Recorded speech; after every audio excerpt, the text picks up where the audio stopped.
Good morning everyone, welcome back to the AJ Analysis channel and the scouting for Manchester United series, where once again we are talking about Rasmus Højlund.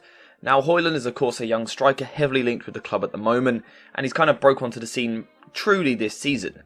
Now Højlund is a player that we were talking about a couple of months ago on the channel. If you want to check out that video you can. In that video, kind of at the time, one of the things that I kept saying was that I hadn't really seen enough of him to give a true gauge of how he would fit into the team. So we kind of spoke about his strengths and weaknesses then. Today, having watched him a lot more during the second half of the season, we're going to talk about how he would fit in at United. So that's the topic of today. In terms of profile, if we're talking about Rasmus Højlund, he kind of fits that profile of this new breed of striker we're seeing. He's massive, well over 6 foot tall, left-footed, young but also very, very quick, very athletic, and also, as we'll see, technically pretty decent and a good goal scorer. That is what we are looking at today. Rasmus Højlund is kind of that new brand of striker we're seeing. However, I would argue he's a bit more complete than some of them.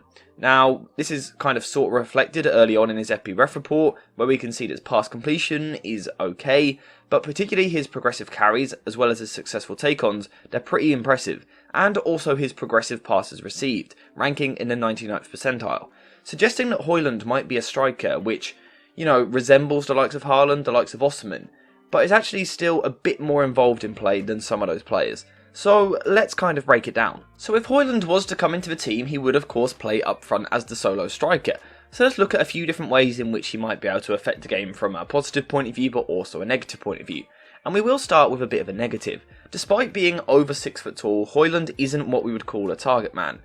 For example, if we look at Weghorst at Manchester United, 6'5" plus, but he isn't actually very good at holding the ball up when you go long to him. Højlund is quite similar to that. Particularly if you were to go long from the back in the air, Højlund is unlikely to win too many headers up against the centre-backs. Now, when he does win the headers, he's actually really effective at bringing others into the game. But in terms of his success rate, he isn't a target man. He isn't someone who you're going to go long to and it's going to stick to their chest. However, to be fair, at 20 years old, he still has room to develop that. And we would have said the same thing about Erling Haaland just last year, when he was of course a couple years older than Højlund right now. Haaland was someone which struggled with the hold-up play. This season at Manchester City, he has massively developed that. So perhaps it's part of Højlund's game which could improve. He's also much better if you're going into his feet. If you go longer and you're able to plonk it into his feet rather than his chest or his head, then you see a slightly more effective player. Now, I think in these areas he needs to get better at using his body. He has a big frame, he is very tall and he is strong.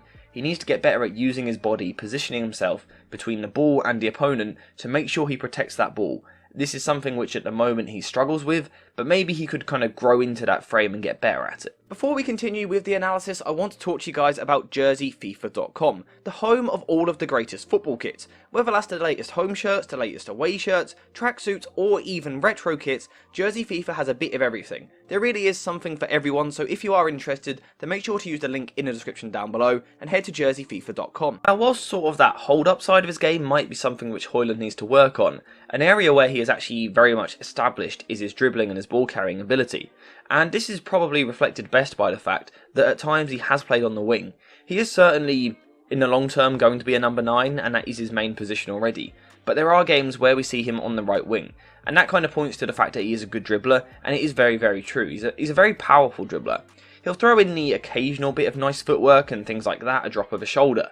But more than anything, it's about quick touches, long stride length, and really driving forward with the ball, taking on his man. Particularly when he gets into these areas, on the counter-attack, he likes to drive at the centre-backs, knock the ball past them and go past. And he does that very well. And this is reflected if we kind of take a deeper look at his FB ref report, where we can see he ranks in the 91st percentile for take-ons attempted. Now, this sort of is enhanced by the fact that Atalanta only average about 50% possession, so at times Atalanta play counter-attacking football, so Højlund has more space to do this. But successful take-ons, the 83rd percentile. Now, in terms of percentage-wise, we can see that he isn't ranking so well, but again, that's something he can work on. We see already, though, that he has the confidence to get the ball and take on his man. If we look lower down, he ranks in the 94th percentile for carries into the penalty area, and the 73rd percentile for carries into the final third. So, Whilst he still needs to get better at it, this is an area where he is really very good. This would certainly help the Manchester United attack. Currently, when Weghorst gets into these situations, he simply doesn't have the power or the athleticism to really stride forward with the ball, open his body up and drive at a defender. So Hojlund in transition would improve Manchester United in this way. Another way Hojlund would improve the side is with his runs off the ball. Again, this isn't something that Weghorst really offers, but Hojlund is a player which loves running into the channels. Running into these areas, stretching the defence and being a real outlet for his side. Now typically he will look to make the run outside of the left centre back, between the left centre back and the left back. So if the ball is being put into this channel here, Hojlund is more than happy to chase it, a bit like Osimhen does for Napoli. He'll chase the ball, he'll be a real outlet, he'll work hard to get onto that ball, but then rather than being rash with his decision, he has the knowledge, the intelligence to slow things down, protect the ball, keep possession for his side, and then he'll very often play just a safe left-footed pass back to one of his teammates. But this is something, again, which United don't currently have. That ability to put the ball in the channel and someone is going to go chase it. Haaland does it very well for City, Victor Osimhen does it very well for Napoli. Højlund could offer that outlet for United, making these driving, powerful runs into space. Now, of course, making these runs makes Højlund a threat. He can get into dangerous areas. But not only does it make him self-threatening, it also makes space for others as well. When Højlund makes this run, it vacates room for others. And this is really highlighted the fact that Atalanta this season, he often plays in the front two, particularly with Lookman, who plays as more of the actual striker. Højlund's a bit more of the second striker, making runs to kind of distract for Lookman, and then Lookman will make this run from out to in into this area left by Højlund. This is something which could really benefit someone like Marcus Rashford. If Højlund's going to run this way, drag one of the centre-backs, it then opens up room for Rashford to make the run inside. So that is certainly a little combination which we could see working quite well.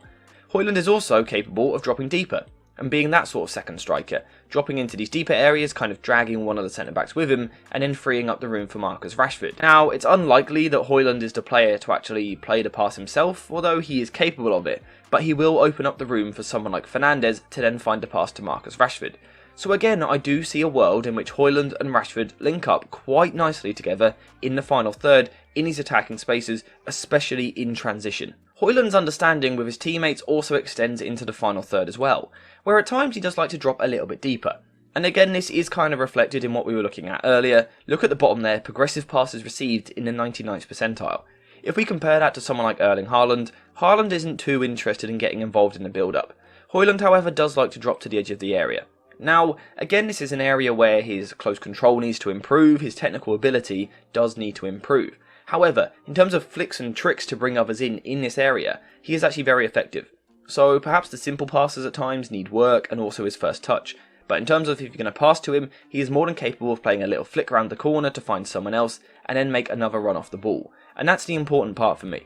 Not only does he drop deep and kind of help build the attack, which is important in a Ten Hag side, he then has the desire and the hunger to get into the penalty area. This is where Højlund really does his best work. So he offers a lot all around the pitch. He can be a target man at times, although it's not ideal, but he's very good at dribbling, carrying the ball forward, he's a real outlet, making runs into channels, and he's very good at making space for others. He then also links play reasonably well on the edge of the penalty area, but importantly, he wants to get into the box and score goals. No better way to show this than by looking at his shot map in the Serie A this season. We can see just 4 shots outside of the penalty area, but look how many shots are coming inside the box, in the 6-yard box, around the penalty spot. This is where Højlund does his best work, so he'll help around the rest of the pitch, but this is where Højlund wants to be, in the centre as a true number 9 scoring goals. And you know, this is something he does really well. We've seen it the last time we looked at Højlund, some of the goals which he scored for Denmark. His movement in the penalty area is top tier. Not quite, you know, again, that Haaland and Victor Osimhen level, but kind of that bracket underneath. Højlund's movement is up there with some of the best strikers in the world. He is very good at making his move in the penalty area. Now, I think an area in which he could improve in the penalty area is with his headering. Again, despite being well over 6 foot tall and being quite a strong presence, he isn't actually the best header of a ball. However, to kind of make the comparison again, I was saying the exact same thing about Erling Haaland this time last season, but look at the way in which he has developed at Manchester City. We know that Ten Hag is a manager that works well with his players and improves them. So there's no reason we couldn't see the same for Højlund, especially working with Benny McCarthy, the striker coach. Højlund could make this improvement in these areas. Now you might be wondering, if Højlund's shots are all coming from inside the penalty area, but he's not actually very good at headering, where are his goals coming from? Well, we can break this down. by looking at his goal map this season. Again, we can see that they are largely coming from inside the penalty area, but mainly just to the left-hand side of the penalty area or around the 6-yard box. And there are two types of goal which he really likes to score. The two main types of goal which Højlund has scored so far in his career look a little bit like this, and they tend to come from attacks down the team's left-hand side. So Højlund's probably more involved in the link play down the right-hand side, but his goals tend to come when the ball is down the left. And there's two types. One is the pass in behind the defence. Højlund loves to play on the shoulder of the last man and run across from the left centre-back behind the right centre-back, making this curve and run, timing his run well to stay onside. He's very rarely caught offside, and then he has absolutely ridiculous acceleration. And again, it is that Osimhen, that Darwin Núñez, that Haaland sort of profile to him. He is absolutely rapid. His acceleration is brilliant, his stride length, defenders cannot keep up with him. And then having got into this position, onto his stronger left foot, his finishing is absolutely lethal. So that is one type of goal which Højlund really likes to score. The other is when the ball is progressed down the left-hand side a bit more effectively, kind of in more sustained play. And players look to get into this area and put low crosses to the box, where Højlund absolutely loves a tap-in. And I think if we're talking about Manchester United and the strikers they currently have, United don't score enough tap-ins. We haven't seen Weghorst kicking the ball into the back of the net from 2 yards out. Martial hasn't done it. Rashford has done it a bit more, but still not enough. Højlund, in that sense, is that number 9 that you want. Someone who gets in the danger area and scores very, very easy goals. That is what the best strikers do. Now, for all of these reasons, I think Højlund would be a good signing for Manchester United, and it looks like one which will happen. If we're looking at the headlines and all the news around it, I do genuinely think this transfer will happen. Now, I think if it does, the important thing to remember is that he is still raw. He is still just 20 years old, and his goal-scoring numbers aren't up there with the very best centre-forwards at this moment in time. However, give him time to develop and improve under Erik ten Hag, who, as we've said already, is very good at developing players, and Højlund could turn into a top striker. In terms of what he needs to work on, I think he needs to fill out his frame a little bit and get better at using his body. On top of that, he needs better first touch and also close control, as well as his passing. And then also, if he can head that headering instinct to his game as well, then you could have yourself an all-round complete number 9 who could be at the top of the game for the next decade or so. If things go well for Højlund, he will be kind of regarded as one of the best strikers around in just a few years' time. Now, for that to happen, his development needs to be managed well. And for that reason, I don't think he should be Manchester United's only striker signing this summer. I think if you go into next summer as Højlund with your main striker, your main number 9, you might find yourself falling a little bit short of the top teams. However, if you can bring in a more experienced striker to come in for a couple of seasons, let Højlund learn off them, but also still get plenty of football, then you will see the best of Rasmus Højlund. And that is why Manchester United should sign him this summer.